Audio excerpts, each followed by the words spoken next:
A paz do Senhor Jesus, que Deus nos abençoe. Obrigado pela sua atenção, por estar conosco nessas videoaulas sobre a Escola Bíblica Dominical.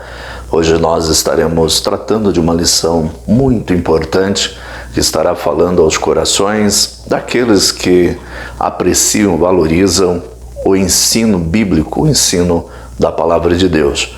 Hoje estaremos iniciando uma revista nova, uma revista da Escola Bíblica Dominical do terceiro trimestre, uma revista cujo tema é Os Princípios Divinos em Tempos de Crise, a reconstrução de Jerusalém e o avivamento espiritual como exemplos para os nossos dias. Uma lição importantíssima, mas hoje especialmente, estaremos tratando da lição de número 1. Daniel ora por um despertamento. Que lição maravilhosa! Hoje teremos o texto áureo: confessai as vossas culpas uns aos outros e orai uns pelos outros, para que sareis. A oração feita por um justo pode muito em seus efeitos. Tiago capítulo 5, verso de número 16. Verdade prática.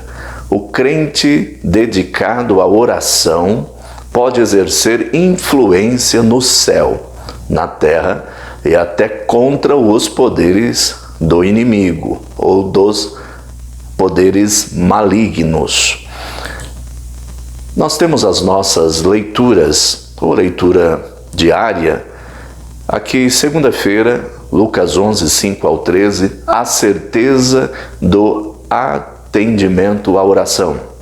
Deuteronômio 9, 8 ao 21, a oração de Moisés pelo povo. Segundo livro de Samuel, capítulo 7, verso 18 ao verso 29. Davi ora para edificar o templo. 1 Reis, capítulo 8, verso 22 ao 61, a comovente oração de Salomão. Aos Efésios, capítulo 3, do verso 14 ao 21, cujo tema já abordamos e estudamos na lição anterior, diz sobre a oração de Paulo pelos Efésios.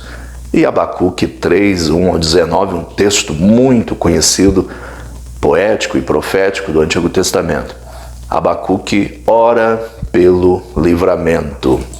Meus queridos, a nossa leitura bíblica em classe está em alguns textos fragmentados, mas tem a sua união histórica, união textual, e temporal. Daniel capítulo 9, do verso 1 ao 3, depois do capítulo 6, do verso 10, depois do capítulo 2, do verso 17 ao 19, depois Esdras, do capítulo 1, do verso 1 ao 5. Nós não estaremos lendo aqui, claro, para não estarmos alongando demais esse vídeo e se tornar cansativo para aqueles que nos acompanham. Vamos para a nossa aplicação do assunto de hoje. Mas antes disso, vamos para os hinos sugeridos. Você que é maestro, músico, musicista, está envolvido com a área musical e de canto, de música da igreja, os hinos sugeridos da harpa cristã é o hino número 84, o hino 296, 577. Esses são os 3 hinos sugeridos para a aula de hoje. Bom, o comentarista deste trimestre, vamos falar um pouquinho sobre este comentarista. O saudoso pastor Eurico Bergstein, que comentou esta lição ainda ali na década de 90, cujo assunto permanece tão atual e necessário para os crentes de nossas épocas, ou de todas as épocas, Eurico Bergstein muito contribuiu com a literatura evangélica brasileira, sendo o autor da teologia sistemática que leva o seu nome, bem como autor de diversos livros e comentarista das lições bíblicas.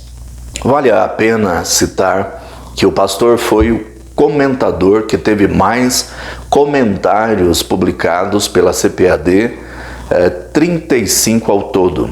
São comentários que até hoje continuam abençoando e edificando vidas para a glória de Deus.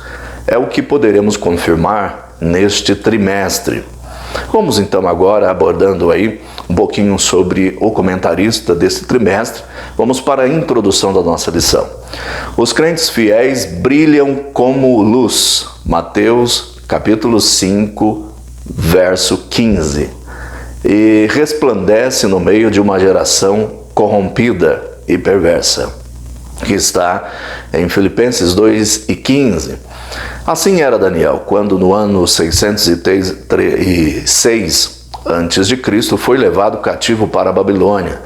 Daniel, no capítulo 1, ali do 1 ao 4 e no verso 6, era ainda muito jovem e tinha aí cerca de 15 anos. Muitos anos depois, Daniel gozava de elevado conceito no reino da Babilônia. Então nós vemos aqui que essa lição já nos traz uma diretriz sobre a vida do cristão em todos os patamares da sua área de existência ou de atividade.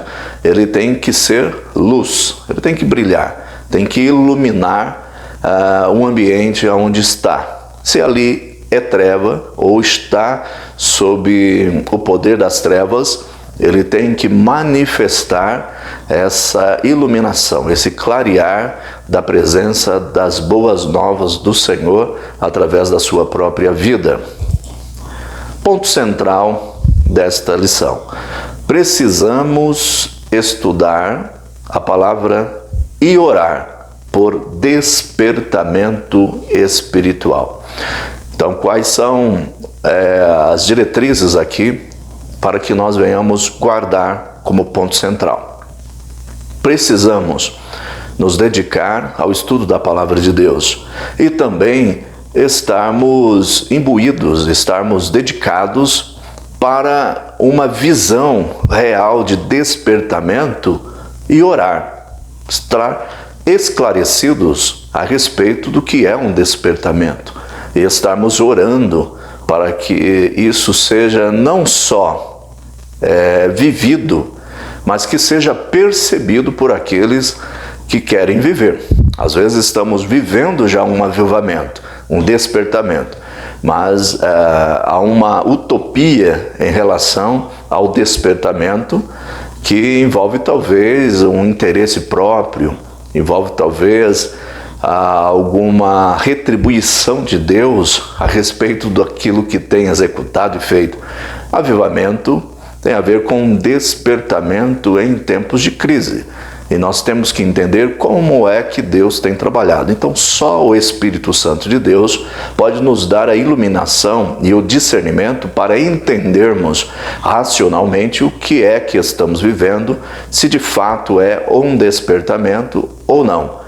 E às vezes estamos vivendo já um grande avivamento e despertamento, porém as pessoas utopicamente ou dentro da síndrome de Peter Pan querem viver um avivamento que não corresponde com a realidade bíblica. Bom, tópico 1. Daniel foi despertado para orar. Ao ler o profeta Jeremias, um texto muito conhecido em Jeremias 29:10, ele observou que aos 70 anos de cativeiro da Babilônia estavam para findar. Então, os 70 anos já estavam se findando. Todavia, ainda não era possível notar qualquer sinal de alguma coisa que estivesse acontecendo na direção de uma mudança radical. Assim, Daniel começou a orar em jejum ou com jejum, cobrindo-se de saco de cinza em sinal de profunda tristeza, como está registrado em Daniel 9, do 1 ao 3. E orou com perseverança. Subtópico 1. Daniel vivia uma vida consagrada a Deus e estudava-lhe condições de orar. A Bíblia diz, entre aspas, a oração dos retos é o seu contentamento. Provérbios 15, verso 8. E ele escutará a oração dos justos. Provérbios 15, verso 29. Daniel não se misturou com o paganismo e vivia conforme sua consciência, no temor do Senhor. Daniel é considerado como um exemplo e um modelo para os crentes de todos os tempos, como está registrado em Daniel capítulo 1, no verso 8, você vai lá e perceber essas características importantes. Subtópico 2. A estatura espiritual de Daniel capacitava-o para enfrentar verdadeiros combates em oração. Muitos crentes não conseguem servir de ajuda decisiva com as suas orações porque nunca chegaram a experimentar o que significa combater em oração, o que significa perseverar firmemente em oração, como está em Romanos 12:12. Gálatas 1:30 e Colossenses também 2:1 registra que devemos perseverar, que devemos estar constantes, devemos ser abundantes, que devemos estar olhando de maneira fiel àquele que é fiel para cumprir e estar ao nosso lado todos os momentos, por mais críticos que sejam em nossas vidas. Deus estará conosco, nos ajudando, nos fortalecendo, atribuindo a nós o poder e a força necessária. Somente visitam crentes que não conhecem o poder do combate da oração, visitam de vez em quando um culto de oração. Daniel, porém, tinha por hábito orar 3 vezes ao dia, como está em Daniel capítulo 6, no verso 10, quando sua própria vida, bem como a dos seus amigos e a de todos os sábios da Babilônia, estavam em perigo, Daniel alcançou o livramento e a vitória através da oração. Daniel capítulo 2, no verso 18 ao verso 20. Daniel era, portanto, experiente na vida de oração. Ou seja, Daniel tinha base de oração, tinha contato, tinha intimidade com Deus, e essa intimidade fazia com que as coisas fossem muito naturais no aspecto do relacionamento e do cumprimento das propostas, das suas orações, das suas ações verbais e em atitudes em relação a Deus e com Deus. Deus cumprindo, Deus mostrando, Deus revelando, Deus enchendo para que se cumprisse a palavra do Senhor. Nós precisamos entender que nós precisamos de fato chegar a uma estatura de oração, uma estatura espiritual, para combater as crises, as dificuldades, não na força do braço, não na força bélica, não na força intelectual apenas, mas combater na força da oração, na força espiritual.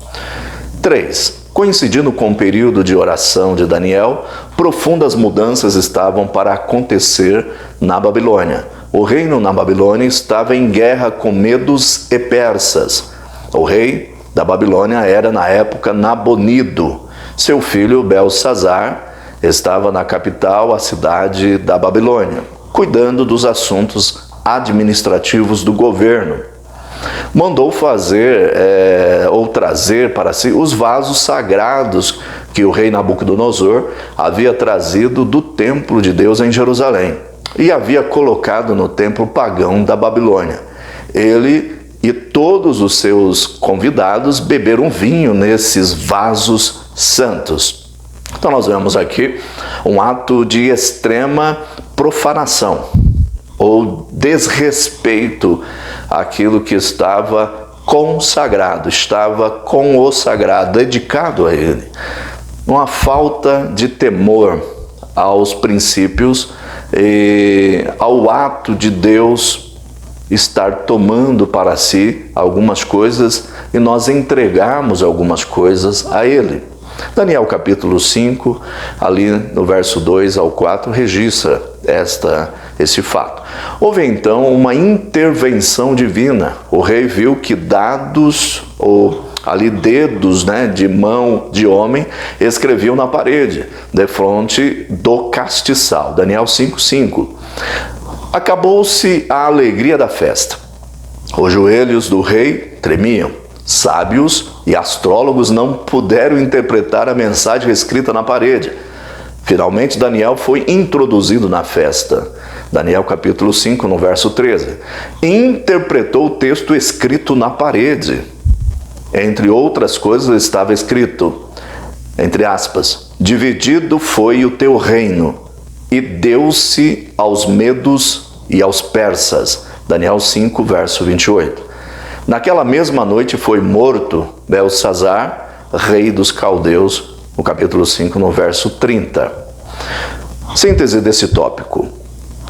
Tudo o que aconteceu na vida de Daniel foi resultado de uma vida consagrada a Deus. Era através da oração que Daniel alcançava livramento e vitória contra os seus inimigos. Tópico 2. A resposta às orações de Daniel. Daniel havia orado, lembrando-se da promessa de Deus registrada pelo profeta Jeremias, como nós aqui já anteriormente citamos a referência. Entre aspas, vós ou vos visitarei e cumprirei sobre vós a minha boa palavra, tornando-vos a trazer a este lugar. Olha a promessa do Senhor, que o Senhor estaria visitando, ou seja, a presença ativa, a presença visível de Deus e cumprindo aquilo que ele havia falado ou prometido, tornando a levar, a trazer, no caso, para Jerusalém, para a sua cidade natal, para a sua cidade, para a sua pátria, para a sua casa, para o seu lugar de segurança, o lugar escolhido por Deus para que eles estivessem. Com a queda do reino babilônico e com o início do governo do rei Ciro, as coisas evoluíram com muita rapidez, deixando todos surpreendidos e admirados. Subtópico 1. A Bíblia relata que realmente aconteceu. Olha o que a Bíblia relata. Em Esdras, capítulo 1, verso 1 ao 3, diz: no primeiro ano de Ciro, rei da Pérsia, para que se cumprisse a palavra do Senhor por boca de Jeremias, despertou o Senhor o espírito de Ciro, rei da Pérsia, o qual fez passar pregão por todo o seu reino, como também por escrito, dizendo: assim diz Ciro, rei da Pérsia, o Senhor Deus dos exércitos, ou Deus dos céus, me deu todos os reinos da terra, e ele me encarregou de lhe edificar uma casa em Jerusalém, que é em Judá, que há entre vós de todo o seu povo, seja seu Deus com ele, ou suba a Jerusalém, que é em Judá, e edifique a casa do Senhor, Deus de Israel. Ele é o Deus que habita em Jerusalém. Olha o que aconteceu, e está claramente aqui narrado, registrado em detalhes o que aconteceu. A profecia se cumpre, a profecia se dá através de pessoas que Deus usa para que isso viesse a acontecer. Então, talvez aqui uma aplicação muito clara e necessária. Deus sempre trabalha no meio da tormenta, da crise, da dificuldade. Ele sempre usará pessoas que, às vezes, para alguns, são pessoas que nos surpreendem por ser usadas, porque são pessoas que não seriam alvo da nossa graça, ou nós não estaríamos ali contando com essa pessoa, e Deus acaba usando aquilo que é inesperado para abençoar, porque Ele vai abençoar, porque Ele cumpre com a sua palavra, porque Ele é fiel, e se Ele é o fiel, a própria fidelidade em pessoa, Ele cumprirá tudo aquilo que disse ou que outrora prometia. 2. Conforme esta declaração de Ciro, estava cumprida a promessa divina dada através do profeta Jeremias. Mas tudo foi, sim, de fato, como a Bíblia diz. Olha os Efésios 3:20, que texto maravilhoso. Tudo, muito mais, abundantemente, além daquilo que pedimos e pensamos, Deus faz e Deus fará. Vejamos, pois o que estava para acontecer. Olha o que estava para acontecer. Olha como Deus estava trabalhando. Todos os judeus seriam libertados para voltarem para Judá, caso quisessem, como está em Esdras 1, verso 3. 2. Receberam permissão para edificar o templo, promessa de Deus sendo cumprida. Todas as despesas da construção do templo poderiam ser tiradas dos tributos de além do rio. Não haveria ali um encargo, não haveria um sobrepeso tributário sobre o povo, porque eles eram, de uma certa forma, livres para usar os tributos às situações monetárias ali da sua região ou do seu aspecto geográfico e demográfico da época para conseguir essas aquisições para a construção do templo. Bênção de Deus, promessa de Deus. Porque num tempo de dificuldade, da onde tirariam recursos para isso? Deus, assim, através de um decreto, através de uma ordem de um homem que anteriormente nós vemos registrado apenas em 1 ou 2 profetas aí falando sobre este Ciro, né? Falando sobre ele, mas Deus usando ele para que se cumprisse a promessa sobre o povo de Israel. Deus é Deus, não importa se o homem está endurecido, embrutecido, quando Deus quer agir, Deus faz a obra. Assim como Deus fez com Faraó, Deus também, de uma certa forma, usa e trabalha Ciro para o seu propósito. Os vasos sagrados devem ser entregues aos cuidados de Zorobabel. Zorobabel foi nomeado governador dos judeus pelo rei Ciro para serem transportados de volta para Jerusalém. Esdras, capítulo 1, verso de número 7. Síntese do tópico 2.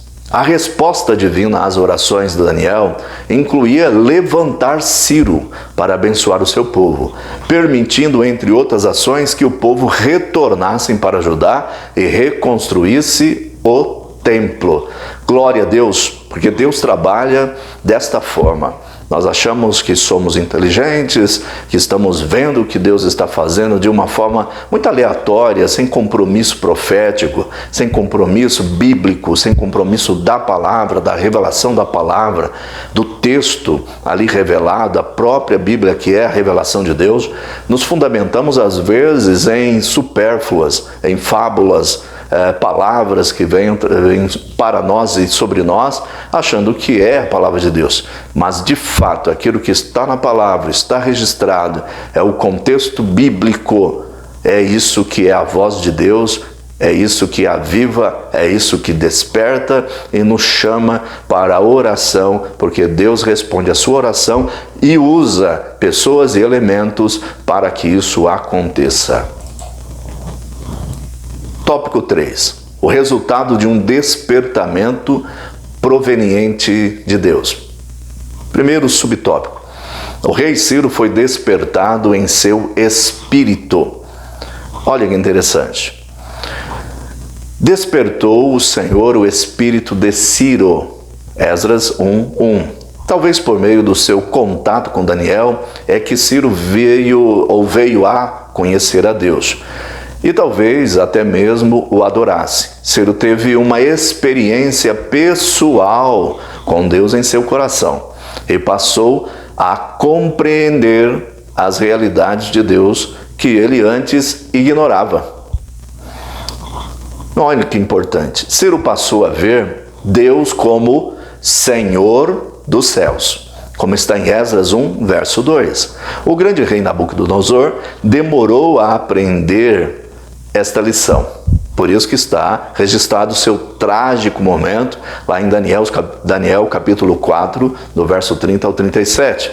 Cada despertamento verdadeiro faz com que o homem veja a majestade de Deus, sentindo a sua própria pequenez, o seu pecado e a sua baixeza. Paulo, no caso, assolava, perseguia, fazia e desfazia, mas quando se encontrou com Jesus no caminho de Damasco, caiu por terra e apenas pôde perguntar: quem és, Senhor. Atos 9, verso 5. A Bíblia diz que ninguém pode dizer que o Senhor Jesus, Ele é Senhor, se não for pelo Espírito Santo. 1 aos Coríntios, capítulo 12, verso 3.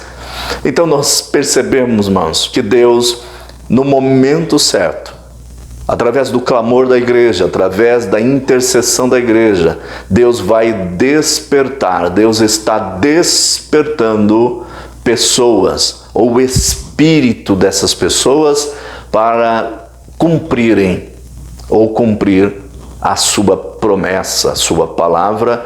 E quando se trata de questões bíblicas já reveladas, já traçadas, Deus, de uma forma escatológica ou até apocalíptica, Deus vai desvendando os seus mistérios e levantando os seus para que a profecia se cumpra na história, em cada indivíduo e em cada nação.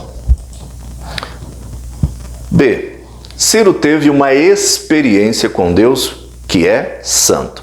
Os vasos sagrados haviam sido roubados do templo de Jerusalém por Nabucodonosor e guardados no templo pagão de Babilônia, que está em 2º livro das Crônicas, no capítulo 36, no verso 18. Ciro era agora o responsável por eles, e mesmo sendo esses vasos muito valiosos, ele queria voluntariamente devolvê-los, como está em Esdras 1, do verso 7 ao 11.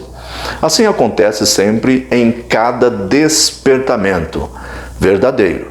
Quando Zaqueu teve um encontro verdadeiro com Jesus, quis devolver o que havia ganho com usura. Em Lucas 19 e 8.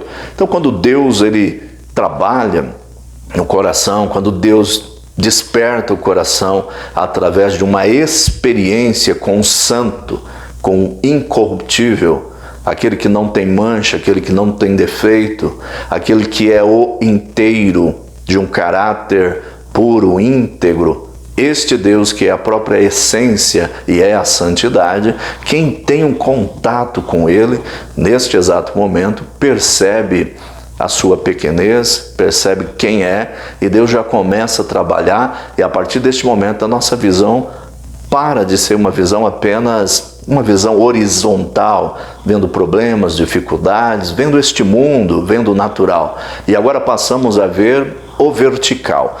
Passamos a ter um contato direto com Deus, um contato vital com Deus e um despertamento do caráter, dos princípios, da conduta.